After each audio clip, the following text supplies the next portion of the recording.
नमस्कार दोस्तों, स्वागत है आपका daily one topic by AK YouTube channel में।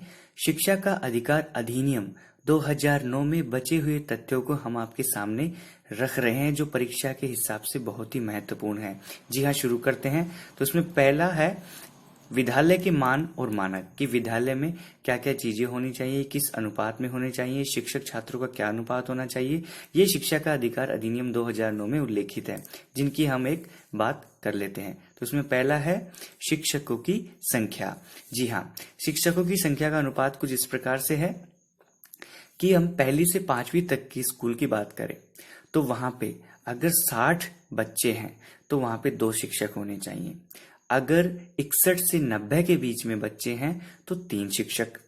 अगर 91 या 91 से 120 तक बच्चे हैं तो 4 शिक्षक।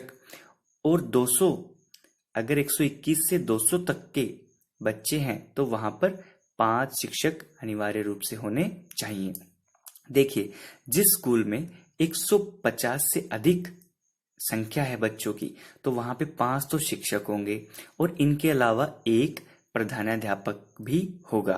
और जिन स्कूल में बच्चों की संख्या 200 से अधिक है वहां पर छात्र शिक्षक अनुपात 40 होगा और इन शिक्षकों के अलावा वहां पे हेडमास्टर या प्रधानाध्यापक भी होंगे।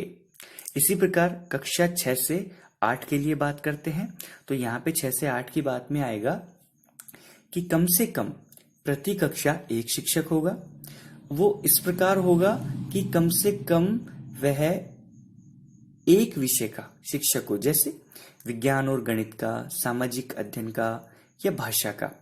अब इसमें एक बात हो रही है कि प्रत्येक 35 बालकों के लिए कम से कम एक शिक्षक होना चाहिए।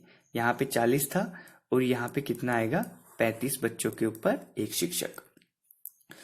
और जहां 100 से अधिक बालकों को प्रवेश दिया गया है वहां पे अगर 6 से 8 तक के स्कूल में 100 से अधिक बालकों को प्रवेश दिया गया है वहां पर एक तो प्रधान अध्यापक होगा जो पूर्णकालिक होगा और कुछ शिक्षक अंशकालिक होंगे, जैसे कला शिक्षा के लिए, स्वास्थ्य शारीरिक शिक्षा के लिए और कार्य शिक्षा के लिए। तो इस प्रकार शिक्षकों की संख्या के ये कुछ मानक है। तो दोस्तों दूसरे तथ्य पे चलते हैं, वो है भवन। देखिए, भवन स्कूल के अंदर कि प्रत्येक शिक्षक के लिए कम से कम एक कक्षा और एक कार्यालय, सह भंडार सह प्रधान अध्यापक कक्ष भी होना चाहिए, जहां पे बाधा मुक्त पहुंच हो, कोई परेशानी नहीं हो। लड़कों और लड़कियों के लिए पृथक शौचालय, ये भी भवन की एक सुनिश्चितता है। सभी बालकों के लिए सुरक्षित और पर्याप्त पेयजल होना चाहिए। जहां दोपहर का भोजन विद्यालय में पकाया जाता है वहां पे एक रसोई भी होनी चाहिए। और खेल का मैदान और सीमा दीवार या बाड़ द्वारा विद्यालय भवन की सुरक्षा के लिए व्यवस्थाएं होनी चाहिए, मतलब बाउंड्री भी वहां पे होनी चाहिए।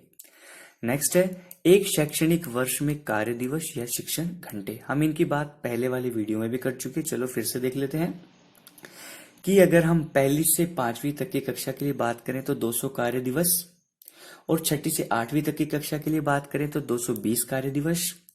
पहली से 5वीं कक्षा के लिए शैक्षणिक वर्ष में 800 शिक्षण घंटे होने चाहिए। वहीं 6ठी से 8वीं तक की कक्षा में प्रति शैक्षणिक वर्ष 1000 शिक्षण घंटे होने चाहिए। शिक्षक के लिए नेक्स्ट है शिक्षक के लिए प्रति सप्ताह कार्य घंटों की न्यूनतम संख्या क्या होगी। यह फर्स्ट ग्रेड की परीक्षा में आया भी था, जो आरपीएससी द्वारा आयोजित हुई थी। इसमें आएगा 45 शिक्षण घंटे, जिसके अंतर्गत तैयारी के घंटे भी हैं। कितने? 45 शिक्षण घंटे।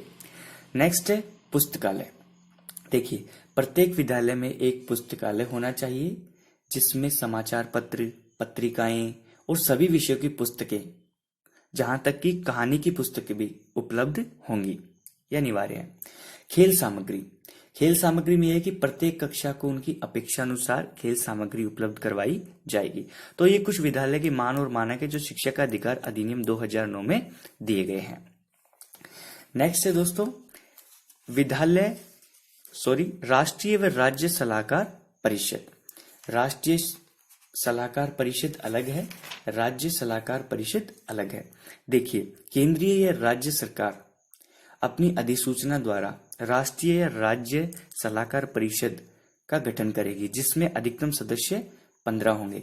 इनकी नियुक्ति राष्ट्रीय सलाहकार परिषद में तो प्रारंभिक शिक्षा और बाल विकास के क्षेत्र में ज्ञान और व्यवहारिक अनुभव रखने वाले व्यक्तियों से की जाएगी। राष्ट्रीय सलाहकार परिषद के सदस्यों के भत्ते और नियुक्ति अन्य निबंधन शर्तें होंगी, वो विहित की जाएंगी। राज्य सलाहकार परिषद का जो गठन है वो भी इसी प्रकार से होगा जैसा राष्ट्रीय सलाहकार परिषद का होता है, और इनके भी भत्ते सेम ऐसे ही हैं। चलो नेक्स्ट देखते हैं। एक होती है विद्यालय प्रबंध समिति।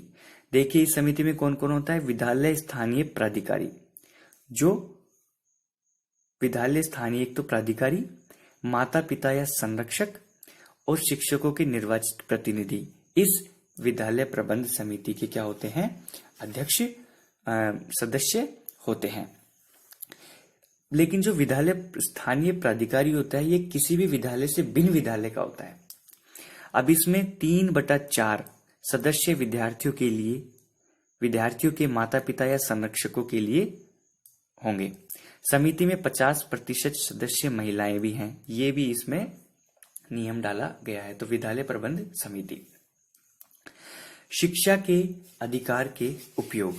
चलो कुछ छोटी छोटी बातें देख लेते हैं कि शिक्षा के अधिकार के क्या उपयोग हैं। अधिकार से वंचित होने पर सबसे पहले स्थानीय निकाय स्तर पर शिकायत हो सकती है। उसके ऊपर राज्य स्तरीय अधिकार बाल अधिकार संरक्षण आयोग के पास शिकायत हो सकती है। जहां बाल अधिकारों का हनन बड़े पैमाने पर हो रहा है वहां प्रभावी हस्तक्षेप होगा। हर राज्य के लिए विशेष आयुक्त नियुक्त करेगा। यह विधेयक हर पीड़ित व्यक्ति, हर नागरिक को अधिकार देता है कि जरूरत पड़ने पर वे अदालत का सहारा लें। और राजस्थान प्रौढ़ शिक्षा समिति जयपुर द्वारा प्रकाशित पत्रिका का नाम अनौपचारिका है। जी हाँ, ये परीक्षा में पूछा जा सकता है कि अनौपचारिका क्या है। तो यह राजस्थान प्रौढ़ शिक्षा समिति जयपुर द्वारा प्रकाशित पत्रिका है। नेक्स्ट, कुछ शिक्षा के अधिकार अधिनियम 2009 से संबंधित महत्वपूर्ण तथ्य देख लेते हैं।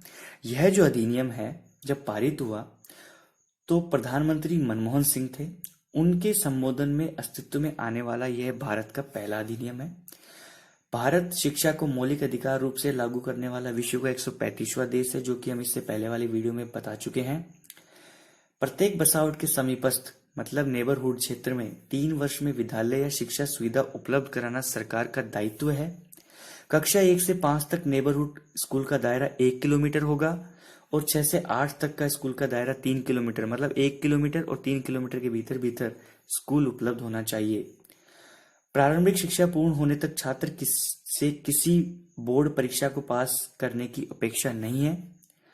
बच्चे का प्रारंभिक शिक्षा तक का लर्निंग रिकॉर्ड रखना अनिवार्य है। ये इसके महत्वपूर्ण तथ्य हैं शिक्षा का अधिकार अधिनियम 2009 के। तो दोस्तों, शिक्षा का अधिकार अधिनियम 2009 बहुत ही महत्वपूर्ण है। इनसे संबंधित हम आपके सामने प्रश्न और उत्तर भी पेश करेंगे जो परीक्षा की दृष्टि से बहुत बहुत महत्वपूर्ण साबित होंगे। इसी के साथ इस वीडियो में इतना ही। मिलते हैं नेक्स्ट टॉपिक के साथ। धन्यवाद। जय हिंद, जय भारत।